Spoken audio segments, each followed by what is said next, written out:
நீக்கி அறக்கடவுளை தேற்றி சிவபெருமான் தன்னுடைய வாகனமாக கொண்டு, அப்படின்னா ஊர்தினா என்ன அப்படின்னா, நீங்கள் ஒரு வாகனம் அப்படின்னு எடுத்துக்கிட்டால் வாகனம் தானாலாம் போகாது. என்ன பண்ணணுங்க? நீங்கள் எவ்வளோதான் எத்தனை கோடி போயிட்டு வாங்கியிருந்தாலும் அதை என்ன பண்ணணுங்க? வழி நடத்தணும். ஓட்டுநர்னு ஒருத்தர் இருக்கணும்ல. அது சொந்தக்காரரே ஓட்டினாலும் சரி, இல்லை சம்பளத்துக்கு போட்டு ஓட்டினாலும் சரி. ஆனால் என்ன பண்ணணுங்க? அதை வழி நடத்தணும். அப்போ அதை ஸ்டார்ட் பண்ணணும், கீர் போடணும், கிளச்சை மிதித்து கீர் மாற்றணும், ஸ்டேரிங்கை பிடிக்கணும், எக்ஸ்கலேட்டர் அமுத்தணும், இப்படிலாம் இருக்குது. ஒரு குதிரை ஓட்டுறவர் என்ன பண்ணுவார்? குதிரை கடிவாளை பிடிச்சிக்கிட்டு ஒரு வழி நடத்தணும். அப்போது விடையவன்னா என்ன அர்த்தம்னா, அறத்தை வழி நடத்துபவன் அப்படின்னு அர்த்தம்.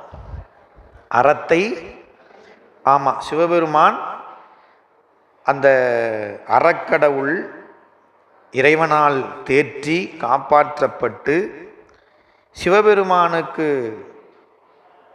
வழி நடக்கக்கூடிய நிலையில் இருக்குது. அதனால தான் அந்த விடையை தன்னுடைய கொடியாக உயர்த்தி பிடிச்சிருக்கிறான் சிவபெருமான்.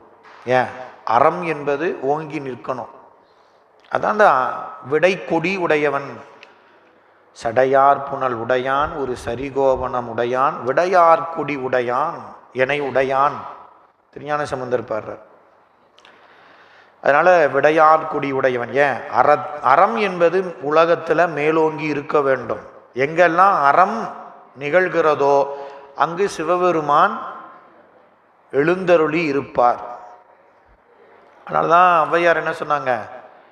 அறம் செய்ய விரும்பு, அறம் செய்வதற்கு விரும்பு அப்படின்னாங்க. அதனால் அந்த விடையவன், விடை தேற்றும் பெருமான் அப்படின்னு உண்டுங்க.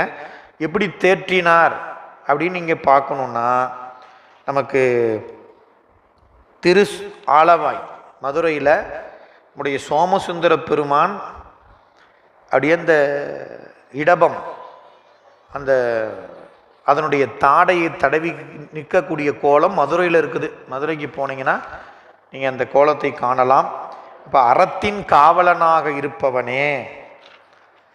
அப்போ சாமி, அறம் என்பது அதை காவலாக இருப்பவன் நீ, அறத்தை மேலோங்கி இருக்க செய்பவன் நீ, அதை வழிநடத்துபவன் நீ. என்னை கைவிடுவது முறையா? உன்னை அறக்கடவுள் சரணடைஞ்சப்ப நீ அவரை தேற்றி காப்பாற்றி வழிநடத்தி கொண்டிருக்கிறாயில்ல, அதுபோல நானும் வழியற்று நிற்கிறனே, என்னை தேற்றி காப்பாற்றுவது உன்னுடைய கடமை இல்லையா? அதான் விடையவனேங்கிற வார்த்தை. விடையவனே, அப்போ விடை வாகனத்தை உடையவன் அர்த்தம் இல்லை.